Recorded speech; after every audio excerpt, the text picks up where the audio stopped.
আমি গত 25 বছর একবারের জন্য জয় বাংলা বলি নাই। আজকে শপথ করে গেলাম মায়ের কবরে, বাবার কবরে, যে আজ থেকে আমি জয় বাংলা বলবো। জয় বাংলা আমাদের সবার।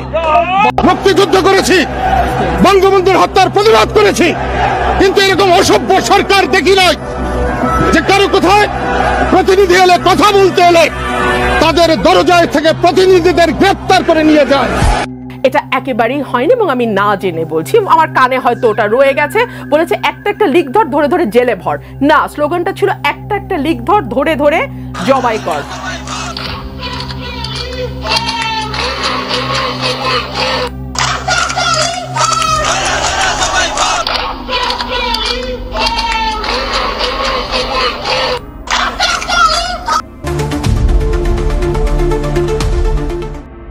আপনারা কি জানতেন না সার্জিসকে? আমি দেখাই আপনাদেরকে। সার্জিসকে দেখা যাচ্ছে? সার্জিস একটু দেখেন, আপনার সার্জিস চেহারাটা দেখেন। আমি একটু পরে শোনাই কি লিখেছি। এখানে আপনার এই যে বঙ্গবন্ধুর ছবি, শেখ হাসিনার ছবি, আর এদিকে দেখছেন কাদের ছবি? সাদ্দাম আর কে বা আরেকজন, দেখছেন তো? এরপরে এই যে একটু নুরানি চেহারা, হ্যাঁ নুরানি চেহারা ছেলে, দেখেন ছেলেটাকে চিনতে পারেন কিনা? হ্যাঁ, উনি লেখছে বাংলাদেশ ছাত্রলীগের পক্ষ থেকে সকলকে জানায় ইংরেজি নববর্ষের শুভেচ্ছা। এদিকে আওয়ামী লীগের সব কার্যক্রম নিষিদ্ধের দাবিতে যেমন ছিল ছাত্র জনতা, ঠিক একই রকম ভাবে আওয়ামী লীগের কোনো কার্যক্রম নিষিদ্ধ হতে পারবে না বলে মনে করেন এই কাদের সিদ্দিকী। রাজনৈতিক দল নিষিদ্ধ করলেই নিষিদ্ধ হয়ে যায় না। আর জনগণ যদি, পাবলিক যদি তার থেকে মুখ ফিরিয়ে নেয়, তাকে অনুমোদন দিলেও সে দল দাঁড়াতে পারে না।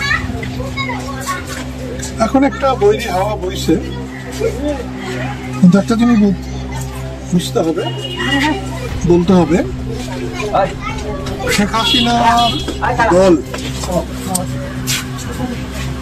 আর মৌলানা ভাসানী তৈরি করা দল, বঙ্গবন্ধু লালন পালন করা দল, যে দল বাংলাদেশের স্বাধীনতা এনেছে,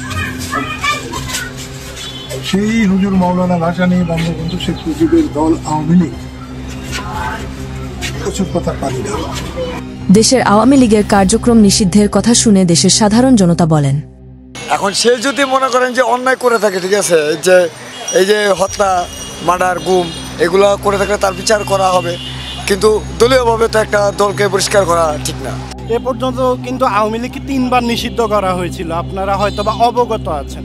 বাট আওয়ামী লীগকে নিষিদ্ধ করে কতটুকু লাভ হয়েছে বা কতটুকু ফলপ্রসূ হয়েছে আমার ঠিক আসলে ধারণা নাই। তো আমি যদি বলি যে আর কি আওয়ামী লীগ দেখা গেছে যে আপনার গিয়ে যে তারা এর আগেও 96-এর আগে শেখ হাসিনা ইন্ডিয়া চলে গেছিল নির্বাচনে হেরে আর কি জনগণের আক্রোশে। তো এরপরও কিন্তু আওয়ামী লীগ ফিরে এসেছে বাংলাদেশে। আরো অভাব, দেশ অভাব হয়েছে, দেশ আগে ভালো আছে, মানে অভাব আরো দেশ বাড়তে আছে। কোনো জিনিস সস্তা কেমন না, চাউল হইলো 80 টাকা, 90 টাকা, 100 টাকা কেজি। অভাব ধরনের জিনিসের দাম বাড়তে, চাউল আগে খাইতাম 60 টাকা, 50 টাকা, হয়েছে 90 টাকা, 80 টাকা। আমরা গরিব এলে তো জুলুম হয়ে যায়। হ্যাঁ ভালো ছিল, আসতে পারবো, অনেক কি বলবো কি মেয়ে, এখন আওয়ামী লীগ আইলে তো ভালো হইতো। পরিশেষে বলতেই হয়, দেশের মানুষের মন্তব্য অনুযায়ী আওয়ামী লীগ ভুল করলে তার বিচার হবে, কিন্তু আওয়ামী লীগের মতো দলকে নিষিদ্ধের পক্ষে নয় কিছু সাধারণ আমজনতা। শেষমেশ জাতীয় নাগরিক কমিটি এনসিপির সাথে এবার বিএনপির কিছু একটা বড় ধরনের হতে চলেছে সামনে বলে মন্তব্য করেন এই অনলাইন অ্যাক্টিভিস্ট। আসসালামু আলাইকুম। কেউ কেউ ভাবছেন যে এর পরে আসলে কি, মানে এর পরের দাবিটা কি হতে যাচ্ছে। তবে খুব সুস্পষ্টভাবে ধারণা করা যাচ্ছে দুইটা। আমাদের এনসিপির যারা নেতারা আছেন বা সাবেক সমন্বয়করা আছেন বা সাবেক উপদেষ্টারা আছেন, তারা এই সরকার পতনের পর বেশ কিছু দাবি করেছিল, যেটা বিএনপির মানে হ্যাঁ না বলার কারণে এই কাজগুলো কিন্তু কমপ্লিট হয় নাই। এর মধ্যে কি কি? প্রথমত ছিল রাষ্ট্রপতি চুপ্পুর পদত্যাগ, আওয়ামী লীগ নিষিদ্ধকরণ, নতুন সংবিধান প্রণয়ন। এই 3টা ছিল তাদের শতভাগ মেইন ইস্যু। আবার ছাত্রলীগ, যুবলীগ এগুলো আলাদা, যেগুলো সংগঠন আছে ওইগুলো নিষিদ্ধ, এবং বিচার নিশ্চিত করা। তো বিচারের বিষয়টা লম্বা চূড়া, ট্রাইব্যুনাল গঠন হয়েছে, সেখানে অনেক কিছু চলছে। তারপর আওয়ামী লীগ নিষিদ্ধকরণের ইস্যুতে মিনিমাম লেভেলে তারা একটা অ্যান্সার পাইছে। এইবার আসলে কি, রাষ্ট্রপতি চুপ্পুর পদত্যাগ নাকি সংবিধান? তো গতকালকে তাদের এই বিশাল বিজয়ের পর এইবার এনসিপির নজর হচ্ছে সংবিধানে। এখন এই যে সংবিধানের ইস্যুতেও তারা কি আবারও মাঠে নামবে, আবার কি যমুনা, শাহবাগ আর বিভিন্ন জায়গা ব্লকেট কর্মসূচি এরকম দিবে? আবার কি ডক্টর ইউনূস সরকার এবার সংবিধান পরিবর্তনের জন্য রাজি হয়ে যাবেন?